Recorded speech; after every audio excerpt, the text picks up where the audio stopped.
सो है गाइस, आज हम फिर से डिस्कस करने वाले हैं Nifty FNO analysis using AI powered advance stock analysis tool. So आप देख सकते हैं ये एनालिसिस मैंने यहाँ पे पहले से ही कंप्लीट करके रखा हुआ है, सो दैट जो वीडियो का जो लेंथ है वो मिनिमम से मिनिमम रहे। तो जो रिकमेंडेशंस है वो आप देख सकते हैं। बाय पुट मतलब कि जो ट्रेंड है वो डाउन साइड का रहने वाला है इनके तरफ से। एंड जो रीजनिंग दी गई है उसको भी हम थोड़ा सा पढ़ लेते हैं। The current technical landscape indicates a cautious sideways trend with slight bearish bias at the index is just below the short-term 20-day EMA। तो जो 20-day EMA उससे नीचे जो है वो हमारा ट्रेड कर रहा है निफ्टी, तो इसलिए एक तो ये बन जाता है। दूसरा है RSI जो है हमारा वो 45.9 है, MACD 36.7 है, जो कि ये बताते कि ना तो ओवरबॉट में है ना ही ओवरसोल्ड कंडीशन है। ठीक है, बट जो ये कहते हैं कि बुलिश मोमेंटम जो है वो काफ़ी वीक है इस केस में। उसके अलावा जो रिवर्सल पैटर्न्स ऑब्जर्व हुए हैं वो है head and shoulder double top, जो कि ये कहते हैं कि एक हमें जो है डाउन साइड का मूवमेंट देखने को मिल सकता है। लेवल्स की अभी हम बात नहीं करेंगे। फंडामेंटल सेंटिमेंट्स न्यूट्रल हैं with no strong bullish catalyst, तो कोई भी फंडामेंटल ऐसा नहीं है जिसके बेस पे हम ये कह दें कि बुलिश ट्रेंड आने वाला है। राइट, उसके बाद आ जाते हैं एटीआर पे। मॉडरेट है वोलेटिलिटी। करंट टेक्निकल सिग्नल्स जो है वो ये बता रहे कि शॉर्ट बेयरिश मूव जो है हमें देखने को यहाँ पे मिल सकता है। तो ओवरऑल जो है एक पुट का ही ट्रेड यहाँ पे बनता हुआ दिखाई हमें दे रहा है। अब हम चलते हैं हमारे ट्रेडिंग व्यू पे, जहाँ पे मैंने पहले से ही जो निफ्टी का चार्ट है वो ओपन करके रखा है। कैंडल जो है वो हमने 5 मिनट की यहाँ पे लगा रखी है। इंडिकेटर आप देख सकते हैं आरएसआई का यहाँ पे मैंने पहले से ही सेट किया हुआ है। एंड ये कुछ जो है सपोर्ट एंड रेसिस्टेंस के जो लेवल्स है वो यहाँ पे सेट किए हुए हैं, ये आज के सपोर्ट से जो कि ब्रेक हुए। तो सबसे पहले आज का हम देख लेते हैं कि मार्केट सबको पता है कि एक डाउन साइड में ओपन हुई, देन ये अप गई, उसके बाद फिर इस सपोर्ट को इसने चेक किया, देन वापस वापस आई। देन ये तो अब क्या आपको पता है कि एक बार जो सपोर्ट ब्रेक हो जाता है then it will act as a resistance.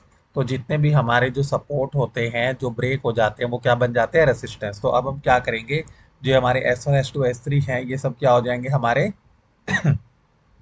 Resistance हो जाएंगे। तो इनको हम क्या कर देते हैं, मार्क कर देते हैं हम इन्हें रेड से। सेटिंग्स में चलते हैं। ये मार्क करने की भी नीड नहीं है। ये S3 S2 S1 जो है बस हम याद रख लेते हैं कि ये जो है हमारे क्या रहेंगे, रेसिस्टेंस। तो 24,773, 24,834 और 24,900। So now the support will act as resistance. और 24,713 जो है क्योंकि अभी पूरी तरीके से ब्रेक नहीं हुआ है तो इसे हम सपोर्ट ही लेके चलेंगे। अब क्योंकि आप देख सकते हैं जैसे ही ये हमारा ब्रेक हुआ है तो हम आ गए हैं ओवरसोल्ड जो है हमारा उस जोन में। तो होगा क्या, मंडे जो है, मंडे कह रहे हैं, आज जैसे 27 अगस्त है, कल बंद रहेगा। तो हम 28 अगस्त को देख लेते हैं कि हमारा क्या आता है। जो जो 28 अगस्त है थर्सडे, तब मार्केट हमारी ओपन होगी। तो 28 अगस्त को क्या होगा कि एक गैप अप ओपनिंग जो है हमें देखने को मिल सकती है। स्लाइट गैप अप ओपनिंग, जरूरी नहीं कि बहुत ज़्यादा हो, बट एक गैप अप ओपनिंग जो है हमें डेफिनेटली देखने को मिलेगी। बट क्योंकि थर्सडे जो है एक्सपायरी होती है निफ्टी की, तो इसलिए होगा क्या कि अगर थोड़ी बहुत गैप अप ओपनिंग होती भी है तो जिन लोगों ने बीटीएसटी किया होगा उनको कुछ खास प्रॉफिट देखने को नहीं मिलेगा, अनलेस एंड अनटिल जो गैप अप ओपनिंग है वो काफ़ी बड़ी हो। राइट।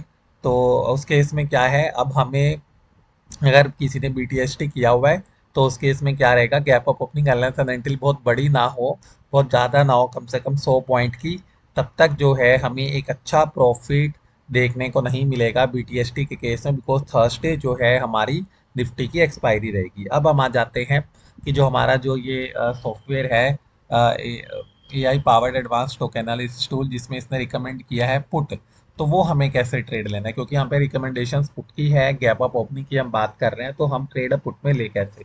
तो आप देख सकते हैं कि जो RSI है वो हमारा यहाँ पे गया हुआ है 32.68। तो जैसे ही गैप अप ओपनिंग होगी ये अब आ जाएगा इनमें से या तो ये S3 और S4 के बीच में गैप अप ओपनिंग दे सकता है, S2 S3 के बीच में दे सकता है और S1 S2 के बीच में दे सकता है।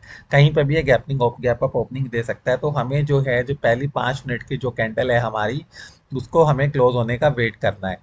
तो जब तक कि हमारा, अगर सपोज एक एग्जांपल हम लेके चलते हैं, सपोज जो है हमारी जो गैप अप ओपनिंग होती है वो S3 और S4 के बीच में, मतलब कि 24,713 और 24,773 के बीच में हमें ओपनिंग देखने को मिल जाती है। तो उस केस में क्या होगा, क्योंकि जो हमारा ओवरऑल जो सेंटीमेंट है वो बियरिश का है, तो मार्केट जो है किसी भी टाइम नीचे आ सकता है। तो वो ये हो सकता है कि गैपनिंग जो है हमें जो 24,713 और 24,773 के बीच में एक ओपनिंग देखने को मिले, मार्केट ऊपर की तरफ जाए, 24,773 जो है उसको ब्रेक वहां से जो है फिर से वो एक ये स्ट्रॉन्ग रेजिस्टेंस की तरह एक्ट कर सकता है, तो वहां पे ये हिट करेगा एंड वापस नीचे की साइड आए, या फिर एक छोटी मोटी कैंडल ऊपर की तरफ क्लोज करके वापस नीचे भी आ सकता है। तो क्या होगा कि ये वापस नीचे की तरफ आएगा और 24,713 का जो लेवल है जैसे ही ब्रेक करता है तो हम क्या करेंगे, पुट का एक ट्रेड लेंगे। तो हमने क्या किया कि आरएसआई से हमने पहले आइडेंटिफाई किया कि कल जो है एक स्लाइट गैप अप ओपनिंग हमें देखने को मिल सकती है बिटवीन 24,713 एंड 24,773, एंड किसी भी टाइम जो है वो एक या दो या तीन कैंडल्स में मार्केट फिर से नीचे आएगा और जो 24,713 का जो ये हमें सपोर्ट देखने को मिल रहा है वो ब्रेक कर सकता है। तो अगर वो ब्रेक होता है तो हम किस डायरेक्शन में ट्रेड लेंगे, हम पुट की डायरेक्शन में ट्रेड लेंगे। ऐसे ही अगर ओपनिंग S3 और S2 के बीच में होती है तो हम 24,773 के ब्रेक होने का वेट करेंगे, और अगर S1 और S2 के बीच में होती है तो हम 24,800 का जो 34 का जो ये सपोर्ट होगा इसको ब्रेक होने का वेट करेंगे। तो अगर गैप अप ओपनिंग ऊपर होते हैं तो ये सपोर्ट बन जाएंगे, और गैप अप ओपनिंग अगर इसके बीच में होते हैं तो ये सारे रेजिस्टेंस की तरह एक्ट करेंगे। तो जैसे ही कोई हमें सपोर्ट ब्रेक होता हुआ नजर आएगा हम वहाँ पे अपने पुट का ट्रेड बना सकते हैं। सो आज के लिए इतना ही। अगर आप लोगों को मेरा ये वीडियो अच्छा लगा हो तो आप मेरे इस वीडियो को लाइक कर सकते हैं, अपने फ्रेंड्स एंड फैमिली में जो भी लोग हैं उनके साथ शेयर कर सकते हैं, सो दैट वो भी इस एफएनओ एनालिसिस का बेनिफिट ले सकें। इसके अलावा जो है चैनल को सब्सक्राइब करना ना भूलें, मैं डेली ऐसे वीडियोस लेके आता रहता हूँ। अगर आप चाहते हैं कि आपको जो वीडियोस मैं अपलोड करता हूँ वो टाइमली आपको मिल जाए, आपको नोटिफिकेशन मिल जाए, तो बेल आइकन को ज़रूर प्रेस कीजिए। आज के लिए इतना ही, कल फिर मिलते हैं।